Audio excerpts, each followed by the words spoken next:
Bonjour les amis, bonjour tous les amoureux de jardin, j'espère que vous allez bien. On a de la belle tomate, les amis, ça fait plaisir. Alors les amis, je voudrais vous proposer aujourd'hui, alors est-ce que vous aimez les haricots verts? Alors est-ce que vous adorez les haricots verts? Ouais, je pense que vous adorez les haricots verts. Alors n'oubliez pas que je crois qu'on est le 4 août, et ici dans le nord, eh bien, il faut pas trop attendre parce que vers le 8-10 août, ça commence à être la date limite pour mettre quelques haricots verts. Donc, on va, si ça vous dit, on va mettre là, à l'endroit où on avait retiré tous nos oignons, hein, là, il était juste à côté, eh ben, on va se faire certainement 2 lignes d'haricots verts. Alors, je vous propose, et on va faire un petit système qui permet de garder l'humidité, très connu que j'utilise très souvent. Allez, c'est parti les amis. Alors, les amis, le matin, petit interlude, le matin, vous avez toutes les fleurs de potimarron qui sont bien ouvertes. Regardez, avec plein d'insectes qui pollinisent. Vous savez, les insectes, c'est super important, hein. Un crevette, les insectes, c'est super important. Pas vrai, crevette? Bah ouais, je sais, hein. Ouais. Alors les amis, le gros problème des haricots verts, le super gros problème des haricots verts, c'est que il lui faut 2 mois. Eh oui, 2 mois pour se transformer et puis faire bien sûr de beaux haricots verts. Il faut 2 mois de maturité. Alors c'est-à-dire on va les semer et ensuite après on a le végétal, on a les fleurs qui sont pollinisées et ensuite après on a nos fameuses tiges. Alors il faut 2 mois. Donc c'est pour ça ici dans le nord, à partir du 15 août, je vous dis toujours, la nuit, il y a un refroidissement. Bon, est-ce que ça va se produire avec les années, avec le réchauffement? Ça, j'en sais rien. Bon, ça, c'est un détail. Alors, quelle est ma variété? Regardez ici. Alors là, c'est des Brémar. Variété Brémar. Alors, on va pratiquer la technique du gros sillon.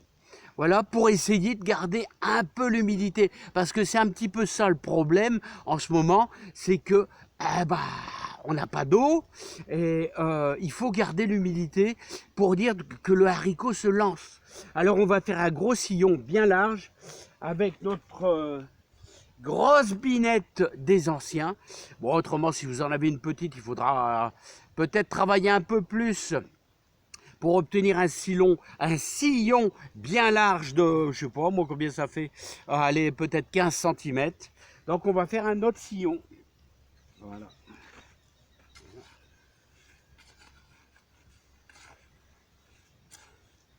Voilà.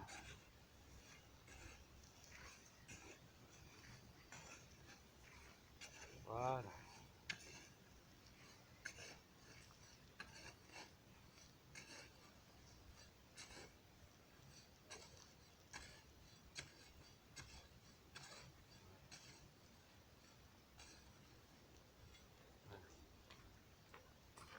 Alors vous avez vu que ma terre est super fine, donc essayez de bien travailler votre terre pour qu'elle soit super fine. Voilà, ensuite maintenant, on va arroser le fond de notre sillon pour dire d'avoir déjà une emprise avec l'humidité pour qu'il puisse germer. Voilà, donc on arrose le fond.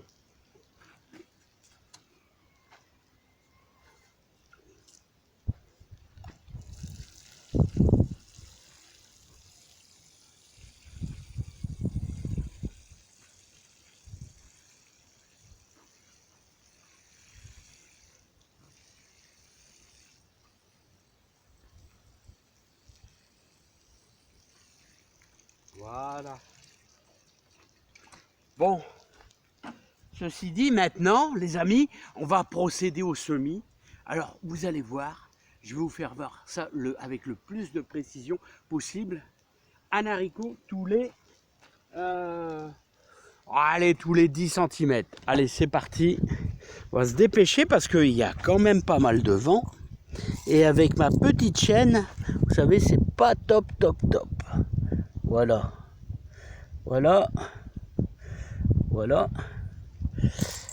Vous voyez, hop, hop. Voilà. Regardez. Hop, hop, hop. Voilà. Tous les 10 cm, je mets 2 haricots. En moyenne, voilà. Hop, encore un là. Voilà, je vais finir ma ligne. Et ensuite, je vous reprends tout de suite après. Alors les amis, maintenant, ce qu'on va faire, c'est on va rabattre bien sûr la terre sur nos haricots, à la version ancienne, comme faisaient les anciens. Et en même temps, avec cette technique que m'a appris mon beau-père, qui est plus de ce monde, hein, on rabat la terre et en même temps, on creuse le sillon pour la deuxième ligne. Ouais, juste à côté. Alors, comment faire? Voilà, regardez. Voilà. Voilà. Voilà.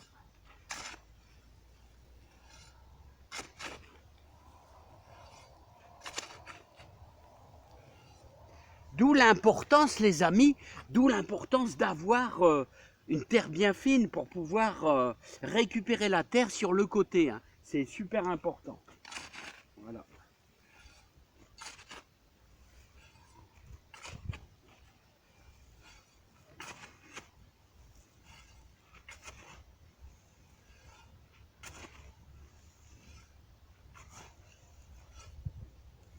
Alors, mon beau-père ne damait jamais, il ne damait jamais, il dit tu laisses comme ça.